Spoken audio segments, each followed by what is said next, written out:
I go up and knock on the door to the cottage. Oh boy, here we go. You hear shuffling from behind the door and the clicking of locks. The door opens to reveal a human man wearing black robes with a pointed black mask over his face. He peers out and says, "Who are you? What do you want?" Is Favrik home? I have a message for him. You're not technically lying. Give me persuasion. Rolled a 23. Let's get this bread, boys. The cultist looks you up and down. You get the feeling he trusts what you're saying. He says, "Who are you with?" The cult of the dragon, of course. I was sent to speak with Favrik. Will you let us in, brother? The cultist nods and lets you inside of the building. As you all enter inside, you see that the interior of the house is dusty and strung with cobwebs. The only furnishings are a small stove, a table, 2 chairs, and a bunk. Another man enters the room wearing similar clothes to the one who opened the door, but he wears a black cloak that is cut to resemble dragon wings, and black leather masks with stylized dragon horns. You could discern that this must be the leader, Favrik. Favrik, I presume. I have been sent to seek you out. What business do you have with me? This is my claim, sorcerer. I will be the one to barter with this dragon, not you. Say your piece and be on your way. Oh, but that is exactly what will happen. I have received a vision, brother, of your greatness. Whatever doubts you hold within yourself, you need to let go. I am not here to steal your glory. In fact, I am here to deliver it to you. I had a dream while meditating, and Tiamat, the great mother dragon, spoke your name to me, that you will be the one that brings forth the age of dragons, and be the one to dawn a new golden age for those who worship, and a dark age for those who stand against. It all starts tomorrow, where you and your brothers enter the tower and speak defiantly to the dragon inside. They will test your mettle, and you need but stand your ground, and your fate will be realized. I and my companions just wish to see this glorious moment in history unfold before our very eyes. Holy shit. Take DM inspiration and roll deception with advantage. That was dope as hell, Don. Way to kick up the RP. Yeah, good job, dude. Didn't even need my help. Proud of you, boy. Thanks, guys. I rolled a 17 with that advantage. You drop the DC down on that check considerably with your words. With a mixture of mysticism and stroking his ego, Favrik puffs out his chest and gives a wicked grin and says, "I knew I was destined for greatness. Please, friends, stay the night with us. Let us break bread and prepare for my rise to glory tomorrow." I give him a smile and shake his hand. What a fucking sucker. You all settle in for the night in the cultist's cottage. Perhaps a little nerve-wracking, being in the same building as potential adversaries. You all maintain your cool as you set up sleeping gear and begin to eat your evening meals of rations. Favrik enters from the back room holding what seems to be a bottle of spirits. He gives a wide grin and says, "Brothers, let us celebrate my rise to glory this evening. Here I hold a bottle of Evermead, an elven wine aged over 100 years. This cost me a couple handfuls of gold buying it imported from Neverwinter. I have been holding it for such an occasion. Randall, fetch the glasses. I wish to propose a toast." I look around for which one responded to Favrik so I know it's Randall. The one standing by the stove starts to move towards a cupboard and shifts through its contents. He has spent the last hour making dough and baking fresh bread, which smells amazing. Randall pulls out multiple glasses and sits them down on the table, which Favrik thanks him and begins pouring some of the mead for each person to take a glass. I walk over to the table and pick up a glass. Sure, I'll do the same. This can only go well. I'll play along. I dip my beak in and take a quick sip while no one's looking. I can't reach the table. I hand Droop his glass and give him a squall. Thanks, buddy. Favrik raises his glass and says, "I want to say thank you. All of you are the reason I'm here today. Randall, your cooking is superb and always brings us all together. Derek, your devotion to me has been something that has kept me going. You always had my back when I doubted myself. Sam, oh Sam, my love and my rock. After today, we can only go up from here. Timothy, you have been our muscle and the pillar that keeps our troops strong. I don't think there isn't a person outside of our new friends who hasn't leaned on you from time to time. Howard, I could never forget you, friend. Without your ledger, we'd have gone broke long ago. I am thankful to call you all my friends. Tonight, let us drink and eat with our esteemed guests. Tomorrow is a big day, for not just me, but for all of us." This is out of character, but fuck, man, I'm starting to feel bad. Everyone puts back their drinks and lets out a whoop of victory. Does anyone want to play cards? A fantastic idea. Come, everyone. Let's pass the time with 3 dragons ante, Favrik says as the troupe pulls up chairs and other pieces of makeshift furniture around the table. Might as well take their money, too, along with leading them to their deaths tomorrow. The night went by in a blur. You all remember playing cards, but after that was a bit of a haze. You all lie twisted in your bedrolls, your heads throbbing as the morning sun peeks in through the cracks in the walls. The cultists are no better. The only one who is up and about is Favrik, being gentle so as to not wake anyone as he seems to be cooking breakfast for everyone. The smell of eggs and bacon fill the air as everyone stirs from their slumber. He greets anyone who wakes up with a gentle good morning so as to not wake up any of the others who haven't woken up yet. Be sure to mark down a long rest. I get up out of bed and wander over to Favreck and give him a sniff as I look at what he's cooking and say, bacon. He gives you a nod and passes the plate over to you to take a piece from the pile of bacon he's already been cooking. Oh, hell yeah. I take a piece of bacon and say thank you. Everyone eventually stirs from their slumber, and you all eat a wonderful breakfast prepared by Favreck. Once everyone has their bearings, fires are extinguished and bags are packed up, everyone makes their way outside of the cottage. Favreck and his troop lead the way to the tower in the middle of Thundertree. I say to just our group, all right, everyone, let me do the talking. I'm going to convince them to go in alone and get mauled to death by this monster. Don, I'm not feeling good about this. They seem like okay people, just a little misguided. Maybe there's another way we can do this. They're dragon cultists. Their goal is to literally bring forth an age of death and destruction, and for all those who are not dragons to be enslaved by them. Honestly, let's just let it play out. Yeah, but Randall's cooking is really good. Favreck mentioned he has a partner in the group. Look, they're holding hands right now as they walk to the tower. Yes, they are indeed holding hands. Just because he did a little fucking speech doesn't mean shit. These guys are just a stepping stone towards our end goal. They're going in on their own. Just because they bought my bullshit doesn't mean shit. They made us breakfast. It was nice to not eat worms for once. That bacon was the bomb.com, my guy. Look, will you guys just lose your morals for like 10 minutes? We just met these guys, and soon we won't have to worry about them. Barack, get ready to bring the tower down with Shatter. We're gonna bury these motherfuckers with their dragon, and it's gonna be baller as hell.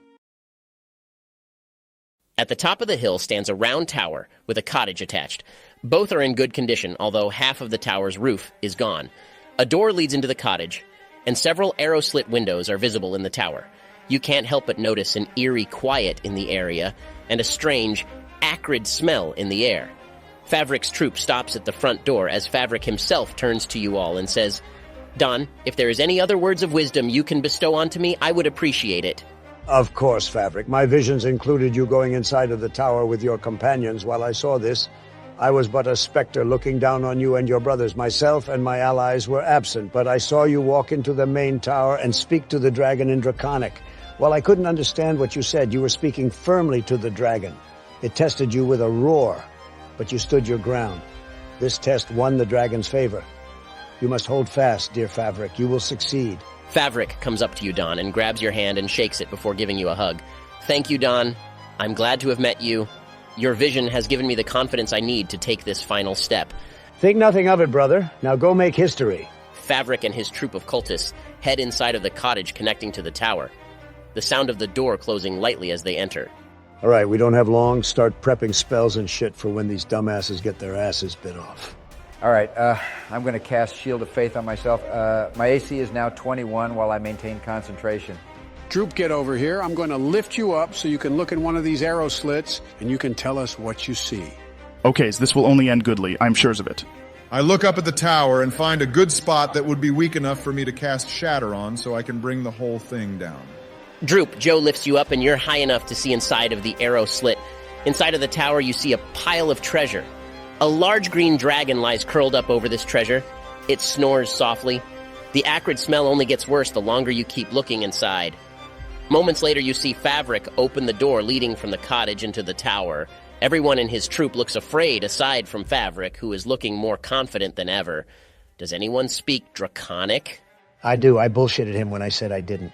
All right. You hear Favreck yell out in Draconic, "Awaken, dragon! I have been sent by the mother dragon Tiamat to challenge you. You will heed my words and rise. Together we will see the fall of man and the rise of dragons with me at the helm of it all." The dragon raises its head, and with a nasty roar bares its large fangs as one of its large eyes peer around at the source of the sound. "Yes, I speak to you, dragon. Heed my words." The dragon seems to laugh at Favreck before letting out a large defiant roar at him. The other cultists shriek back in fear towards the door, but Favreck remains steadfast in his stance, almost seeming cocky. "You do not scare me, dragon. I know we are destined to work together, you and—" Favreck is cut off by the dragon spewing hot green acid from its mouth. The screams of all the cultists fill the acrid air as their flesh burns off their bones inside of the tower. The dragon brings its teeth down on Favreck, tearing him in half from his abdomen by shaking him around like a ragdoll in its large maw. Holy shit, now Barack, fucking do it now. All right. I cast Shatter on the tower, bringing it down onto the dragon. If I can get the dragon with the Shatter, I want to do that too. Con save DC 13 for 14 thunder damage. The tower comes crashing down, and you all hear a shriek from the dragon inside. A puff of dust flies into the air. The pains of screams from the cultists also stop, now presumably buried under the rubble of the once lair of this green dragon. Moments pass, and all seems to be calm. Then the rubble starts to move aside as two great wings push the stone and wood off from its back. The long green neck of the dragon raises up over the rubble and peers over the destroyed wall. The maw of the dragon opens, letting out a rancid, acidic smell as its giant green eyes stare furiously at you all. It's time to roll for initiative. Holy shit, okay, I rolled a 17. I got a 13. Oh god, I'm gonna die. I'm right next to this thing. I got a 2. I'm sorry, everyone. I rolled a 6. Maybe we should have come up with a different plan. I rolled a 14. If I go down, I'm going down squam, boys. Let's fucking do this.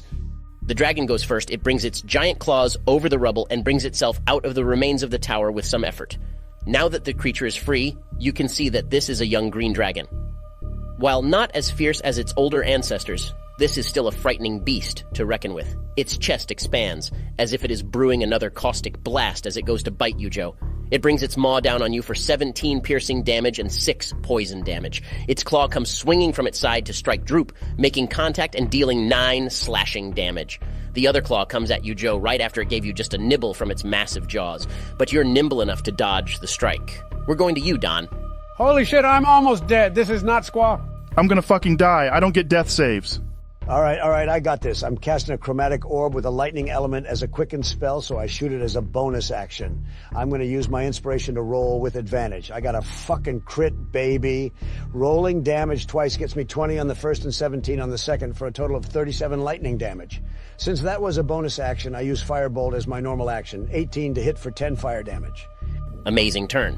You send out a giant ball of lightning, hitting the dragon directly. It lets out a loud roar in pain as lightning courses through its body. You follow it up with a firebolt that hits its stomach, leaving a nasty scorch mark. Joe, your turn. In a fight for my life, I lunge at the beast with my rapier, aiming for its hopefully soft underbelly. I rolled a 10. I'm guessing that doesn't hit. Not even close. You try to jam your rapier into the dragon, but its scales are too thick to penetrate. I'm bonus action disengaging. Sorry, Droop. YOLO. What the fuck? Get back here and die with me, you coward. Squaw! Droop, your turn. Fuck this bastard. I'm gonna die here. I might as well die fighting. I attack it with my scimitar. Roll with advantage. Why? So you can maybe do something before you die. I roll a 23 to hit for 8 damage with my scimitar. Get some, you oversized gecko. All right, Droop, how do you do it? Wait, are you for real? That would be too easy. Of course not. Barak, it's your turn. You don't gotta be a dick about it. I'm going to cast Dissonant Whispers on the dragon. DC 13 Wisdom save or take 11 psychic damage and be forced to move its speed away from us. Holy shit, it fails. All right, it gets up and takes flight, moving to the north, just clipping the trees. Droop, you can take an attack of opportunity on the dragon. 18 to hit for 6 slashing. Do I get it? You actually do. You're able to tear its wing a bit on its way out. Is that it? Is the fight over? No, it's going to come back. George, get ready to do something. Anything, man. Indeed, this dragon looks hurt. It is not doing good. But it looks especially pissed at Don. It makes a circular pass, flapping its wings and coming back directly for Don. George, it's your turn. I get between the dragon and Don, holding up my shield. I want to ready my action to leap onto the dragon when it comes to make its pass at Don and stab it with my sword. All right. The dragon, in its rage, swoops down, its chest full of toxic poison as it spews it all over George and Don as it does a flyby. I need a con saving throw from you two, then we'll see if your ready to action worked, George. I rolled a 14. I got 15. You both save and take 21 poison damage. Holy shit, I'm down. If I failed that save, I would have fucking died if that's half the damage. Holy fuck. George, the dragon flew low enough that it would be more of an athletics check to grab onto it with you wearing plate armor. Go ahead and roll that for me. I got a 16. Do I make it? You do. You're able to take hold of the dragon, although you lose your shield in the process. You scale up its side and actually make it to the dragon's back as it flies away and begins to make another pass. Go ahead and make an attack with advantage. I roll a 23 to hit for 9 slashing damage, and I'm going to Divine Smite the dragon for another 10 radiant damage. So 19 damage in total. The dragon screeches out in pain and it starts to descend quickly. Give me an athletics to hold on. Oh shit. Okay, do I hold on with a 14? Not enough. It comes crashing back into the tower and you fly off. You take 5 damage from the fall. Don, time to give me a death save. That's a fail. One failure marked down on Don's death saves. Droop, do something. The dragon is on top of a pile of rubble that was once its lair. It looks weak. I take out my short bow and shoot an arrow at it. 22 to hit for 4 piercing damage. You guys are rolling good. You actually hit it in its underbelly, but not enough to do lasting damage. Joe, your turn. I'm going to bonus action dash up to the dragon with my rapier in my hand. I'm going to jump off of some of the rubble and do a leap to drive my rapier into this dragon's gut to try and end it. That's 23 to hit for 10 piercing damage with an extra 7 from sneak attack. Joe, go ahead. Tell me how you killed the young green dragon known as Venom Fang. Holy shit. All right, I drive it into its gut and it hits just the right way, so I ride it down and literally gut the dragon. Its scales tear down its front, revealing its insides. Putrid, toxic fumes fill the air as you gut Venom Fang. With a last howl, the dragon's body goes limp and falls onto its once home. Acrid smell perspirates the area as the behemoth is no more. The dragon closes its large green eyes for the final time as it releases its final breath. I collapse to the ground and let out my mightiest squat squat! I hurry and make my way to Don and use lay on hands on him, giving him 5 HP. I let out a gasp of air and grab onto George as I'm pulled back into reality. Did we make it? Did we win? We got it, man. We killed the dragon. Mission accomplished. It really wanted you dead, didn't it? No fucking shit, it wanted me dead. Is Droop dead? Did I win my bet? Don's, look, I killed a dragon. It was all me. I didn't die. What a fucking shame. We can't always get a happy ending, can we? You know what? Fuck it. Droop, you see something sticking out of the rubble. Oh shit, I go up and check it out. What is it? It's wedged between some of the rubble. It must have been a part of the dragon's hoard, but got moved here in the chaos. It's not damaged, surprisingly. It seems to be a short bow. I pull it out of the rubble carefully. Awesome. You hold the short bow in your hands and it feels warm to the touch. There isn't a scratch on this thing. It appears to be goblin-made. Like most goblin-made weapons, it seems to be makeshift, but not in the way you'd expect.